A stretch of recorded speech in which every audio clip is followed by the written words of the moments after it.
நாடார்களின் வரலாறு, ஆன்மீகம், அரசியல், விளையாட்டு மற்றும் அனைத்து செய்திகளும் உடனுக்குடன் தெரிந்து கொள்ள நாடா டுடே டிவியை சப்ஸ்கிரைப் பண்ணுங்க, லைக் பண்ணுங்க, ஷேர் பண்ணுங்க, கமெண்ட் பண்ணுங்க, பக்கத்துல இருக்கிற பெல் பட்டனை கிளிக் பண்ணுங்க.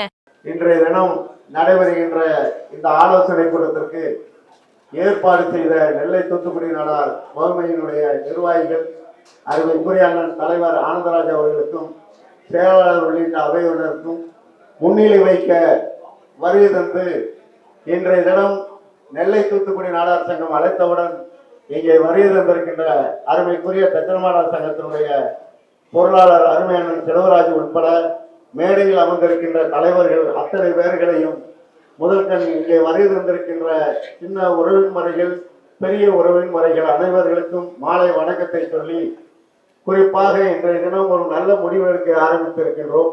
நாடார்களை பொறுத்தவரையிலும் ஆடிட்டர் அவர்கள் சொன்னதை போல பிரச்சனைகள் வந்தால்தான் நாம் ஒன்று சேருவோம். ஒரு காலம் 25 வருடங்கள் முன்பு வங்கி விற்கப்பட்டது. அப்பொழுது தமிழகம் எங்கும் இருக்கின்ற நாடார்கள் ஒன்று சேருவதற்கு ஒரு வாய்ப்பை எஸ்ஆர் நிறுவனத்துக்கு நமது நாடார்கள் பெற்று தந்தார்கள். அந்த நாடார்களிடம் இந்த சண்டையினால் விற்கப்பட்டால் கூட எஸ்ஆர் நிறுவனம் வாங்கிய பின்னால் இந்த ஜாதி வேகமாக தமிழகம் எங்கும் ஒன்று சேர்க்கின்ற ஒரு அமைப்பு வளர்ந்தது. அதற்கு பின்னால் தான் ஒருவருக்கொருவர் அறிமுகம் கிடைக்கின்ற வாய்ப்பு தமிழகம் எங்கும் இருக்கின்ற ஒரு தலைமுறைக்கு கிடைத்தது.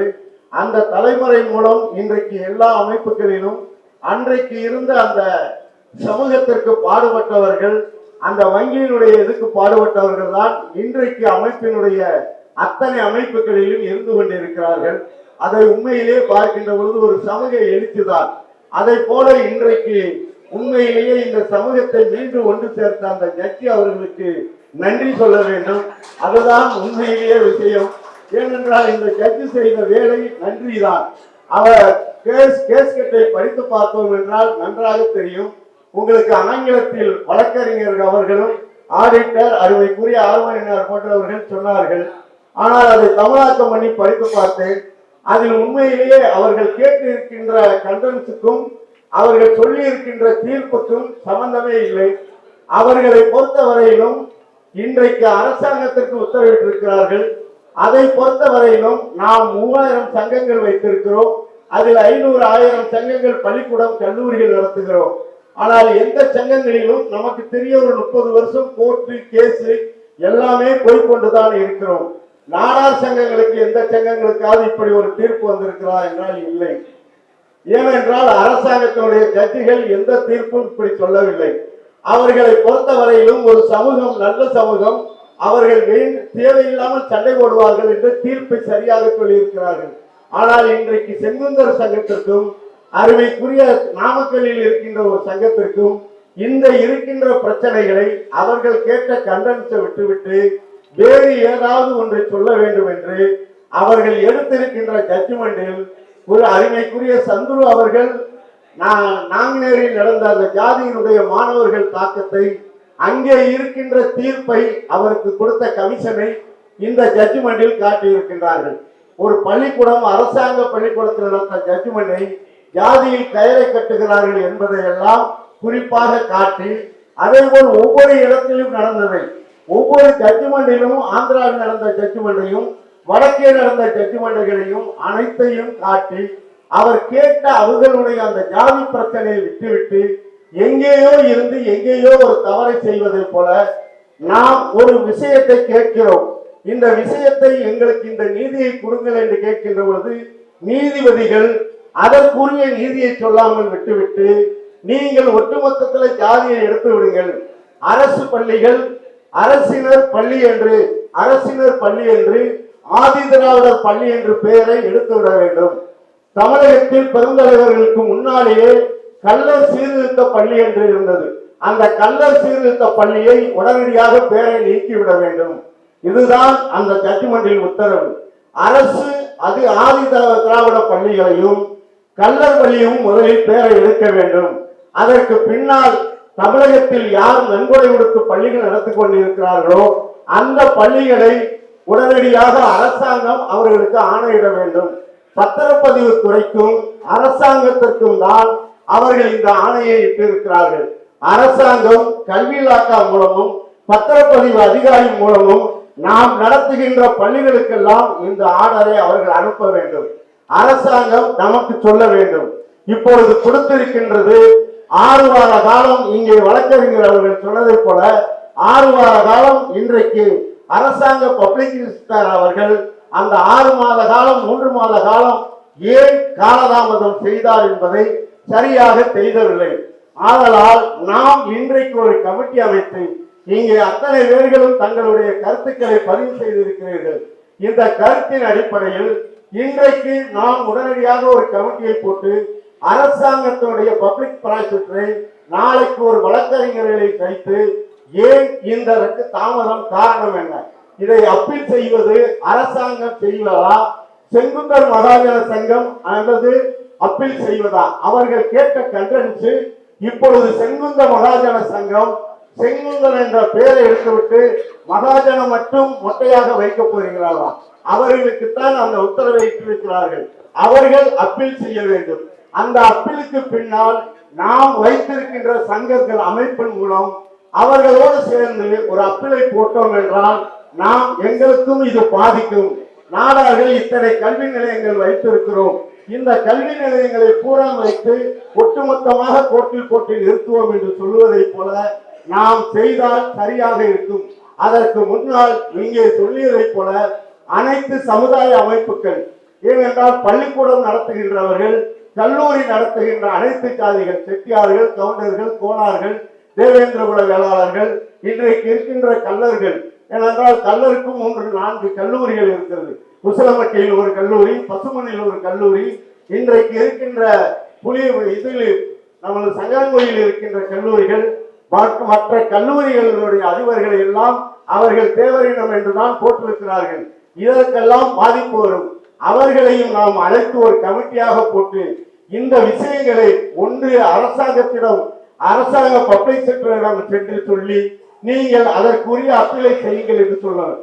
ஏனென்றால் இன்றைக்கு தமிழக அரசு சாதாரண விஷயத்தை கூட பப்ளிக் செக்டரி சுப்ரீம் கோர்ட்டுக்கு செல்வதை போல நாமும் அரசாங்கத்தை கொண்டு செல்வது முதல் பணி. அவர்கள் செல்லவில்லை என்றால் நாம் கண்டிப்பாக இந்த நாடார்களுடைய அசோசியேஷனை ஆரம்பித்து நாமே இந்த கேஸை அப்பீல் செய்ய வேண்டும். அவர்கள் பயந்தார்கள் என்றால், அல்லது அவர்களை வைத்துத்தான் நாம் செய்வது ஒரு சாமர்த்தியமான வேலை. அப்படி செய்ய முடிய மாட்டோம், எங்களுக்கு முடியாது என்று சொன்னால் நாடார் சங்கங்கள் அதற்குரிய பணியை முதலில் சொன்னது ஒரு ஆளுக்கு 50 லட்சம் ரூபாயை வசூல் செய்து தருவதற்கு சங்கம், தட்டமாடா சங்கம், நெல்லை தூத்துக்குடி நாடார் சங்கம் இதற்கென்று ஒரு கமிட்டியை போட்டு சுப்ரீம் கோர்ட் வரையிலும் சென்று இதை நாம் உடனடியாக தடுத்து நிறுத்த வேண்டும். நாம் நம்மளுடைய பாரம்பரியமான ஒரு ஜாதியினுடைய பெயரை எடுப்பதற்கு நாம் ஒற்றுக்கொள்ளக்கூடாது. இன்றைக்கு என்ன பிரச்சனையை, செங்குந்தர்களுக்குள் இருக்கிற பிரச்சனையை கேட்டால் நீ ஜாதி எடுத்து விடு, அதனால்தான் சண்டை என்று சொன்னால் இது எந்த வகையில் நியாயம்? தேர்தல் அதிகாரிகள் இன்றைக்கு தேர்தலுக்கு வாக்களிக்க வருகிறார்கள். தேர்தலில் இருப்பவர்கள் சண்டை போடுகிறார்கள் பப்ளிக்கில். இன்றைக்கு எத்தனை அரசியல் கட்சிகளில் சண்டை இல்லை? அதிமுகவில் இல்லையா, திமுகவில் இல்லையா, காங்கிரஸில் இல்லையா, பிஜேபியில் இல்லையா, இல்லை கம்யூனிஸ்ட் கட்சியில் 2ஆக உடையவில்லையா? அத்தனை கட்சிகளும் உடைந்திருக்கிறது. ஆனால் தேர்தல் கமிஷனையோ கோர்ட்டோ நீ கட்சியை கலைத்து விடு, நாட்டில் உனக்கு வன்முறை நடந்து கொண்டிருக்கிறது, பிரச்சனைகள் இருக்கிறது என்று எந்த கட்சியவாது தேர்தல் கமிஷனையோ சுப்ரீம் கோர்ட்டோ தடை செய்திருக்கிறதா? உனக்கு அவர்களுக்கு இருக்கிற கேட்கிற பஞ்சாயத்துக்களை சுப்ரீம் கோர்ட்டும் ஹைகோர்ட்டும் தான் தீர்வு சொல்லி இருக்கிறது தவிர அவர்களுக்கு இந்த கட்சியை கலைத்து விடு, இந்த சமூக அமைப்பை கெடுத்து விடு என்று எங்கேயாவது இதுவரைக்கும் இந்திய வரலாற்றில் இப்படி ஒரு தீர்ப்பு இருக்கிறதா? தீர்ப்பே கிடையாது. இன்றைக்கு இந்த ஜாதியை எடுத்து விடு என்று சொன்னால் ஜாதிக்குள் பிரச்சனை, எங்கே பிரச்சனை இல்லை, எந்த அரசியல் கட்சியில் பிரச்சனை இல்லை, எந்த ஜாதி அமைப்புகளில் பிரச்சனை இல்லை. வளர்கின்ற பொழுது வளரத்தான் செய்யும். ஒரு சமூக அமைப்பு என்பது அதுதான். வளர வளர பிரச்சனைகள் வரும். பிரச்சனையை தாண்டி வளர்கின்ற பொழுதுதான் சமூக அமைப்புகள் நன்றாக நிற்கும். அந்த வகையில் தான் நாடு வளர்ந்து கொண்டிருக்கிறது. அதை போல இந்த நாடார் சங்கங்கள் வளர்ந்து கொண்டிருக்கிறது. அவர்கள் செங்குந்தர் கேட்ட அந்த அமைப்பினுடைய நோக்கத்தை எடுத்து எங்கேயோ சென்று ஜாதியை அழித்து விடுங்கள், ஜாதியை எடுத்து விடுங்கள் என்று நம்மை மட்டும் சொல்லவில்லை, தமிழகம் எங்கும் இருக்கின்ற அத்தனை ஜாதிகளையும் சொல்லி இருக்கிறார்கள். இது உண்மையிலே தடை செய்ய வேண்டும். ஏனென்றால் இந்திய வரலாற்றில் 150-200 வருடங்களுக்கு முன்னால் அத்தனை ஜாதிகளும் வைத்திருக்கிறார்கள். நாட்டுக்கோட்டை செட்டியார்கள் குருகுலம் என்று வைத்தார்கள், செட்டியார்கள் பள்ளிக்கூடம் வைத்தார்கள், நாடார்கள் பள்ளிக்கூடம் வைத்திருக்கிறோம். இந்த கிறிஸ்தவ மிஷினரிகள் அத்தனை பள்ளிக்கூடங்கள் வைத்திருக்கிறார்கள். ஒன்றொன்றாக நாளைக்கு எடுக்க சொன்னால் இந்த சமூகம் பிரச்சனையை என்னவென்று ஆராயாமல் எங்கேயோ இருக்கிற பிரச்சனையை எங்கேயோ தொடுத்து கொண்டிருக்கிறார்கள். நீதிபதிகளை நாம் இன்றைக்கு கண்டக்ட் பண்ணி பத்திராதிக்கோ ஹைகோர்ட்டுக்கோ சென்று போராடுவதை விட நாம் முதல் ரீதியாக சட்ட ரீதியாக அதை தலையிட வேண்டும். சட்ட ரீதிக்கு பின்னால் சரியான முடிவு எடுக்கவில்லை என்றால் நாம் மக்களை திரட்டி போராட வேண்டியது நம்மளுடைய கடமை. அது அரசாங்கம் தீவோ போட வேண்டும். ஏனென்றால் ஒரு அரசாங்கம் தீவோ எப்பொழுது போட்டார் என்றால் முதலாக பஸ்களுக்கு பேர் வைத்தார்கள். பேர் வைக்கின்ற பொழுது தமிழக அரசு அனைத்து ஜாதிகளையும் கூட்டியது. அனைத்து ஜாதிகளையும் கூப்பிட்டு சட்டமன் போக்குவரத்து கழகம், தேசமொழி போக்குவரத்து கழகம், இன்றைக்கு இருக்கின்ற ஜாதியினுடைய காமராஜ் பெயரிலும் அண்ணா பெயரிலும் பஸ்கள் பேர் வைத்திருக்கின்ற பொழுது சுந்தரலிங்கம் என்ற ஒரு பெயர் வைக்கப்பட்டது. அந்த சுந்தரலிங்கம் என்ற பெயரில் பஸ்ஸில் ஏறுவதற்கு மக்கள் நாங்கள் தயாராக இல்லை என்று சொல்லி சுந்தரலிங்கம் பெயர் போட்ட பஸ்களை தீ வைத்தார்கள் தமிழகத்தில். அந்த கலவரம் ஜாதி கலவரமாக மாறிய பின்னால் தான் அந்த சுந்தரலிங்கம் பஸ்ஸினுடைய பேரில் வைப்பது தென் மாவட்டங்களில் பிரச்சனையாக இருக்கிறது என்று சொல்லி அன்றைக்கு தமிழக அரசு இந்த கூட்டத்தை கூட்டினார்கள். அத்தனை ஜாதிகளுடைய பிரதிநிதிகளையும் அனைத்து அரசியல் கட்சிகளுடைய தலைவர்கள், சாதாரண கட்சியில் இருந்து அனைத்து கட்சி தலைவர்களும் அங்கே சட்டமன்றத்தில் கலைஞர் அவர்கள் தலைமையில் கூடி இந்த பிரச்சனை இந்த பஸ்ஸினால் வருகிறது, அதனால் பஸ்ஸில் இருக்கின்ற பேர்களை எடுப்போம், அதற்கு எல்லா கட்சிகளும் எல்லா ஜாதி சங்கங்களும் கையெழுத்திடுங்கள் என்று சொன்னார்கள்.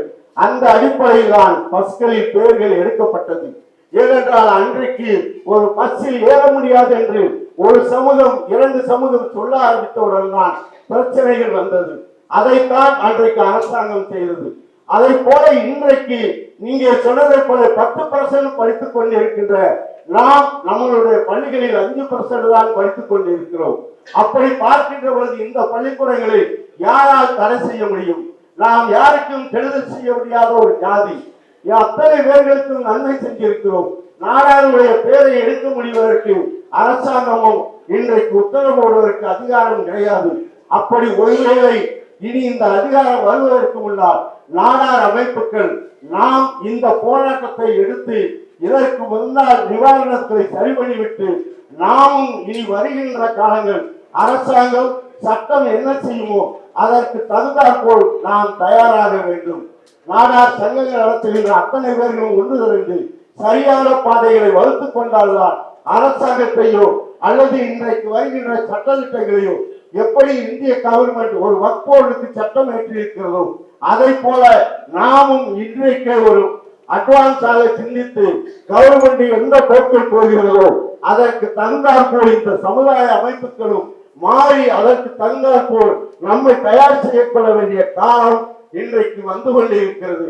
அதனால் நாம் இன்றைக்கு நம்மை விழிப்புணர்வு செய்த இந்த ஜட்ஜி அவர்களுக்கும் இந்த உண்மையிலே இந்த தீர்ப்பு நாடார் சங்கங்களை விழிப்புணர்வு வர வைத்திருக்கிறார்கள். இனி விழிப்புணர்வு செய்து இதை கோர்ட்டில் போட்டும் அரசாங்கத்தில் வலியுறுத்தியும் முதலாக ஒரு கமிட்டியை போட்டு நிறுத்துவதற்கு ஏற்பாடு செய்வோம் என்று கூறிக்கொள்கிறோம்.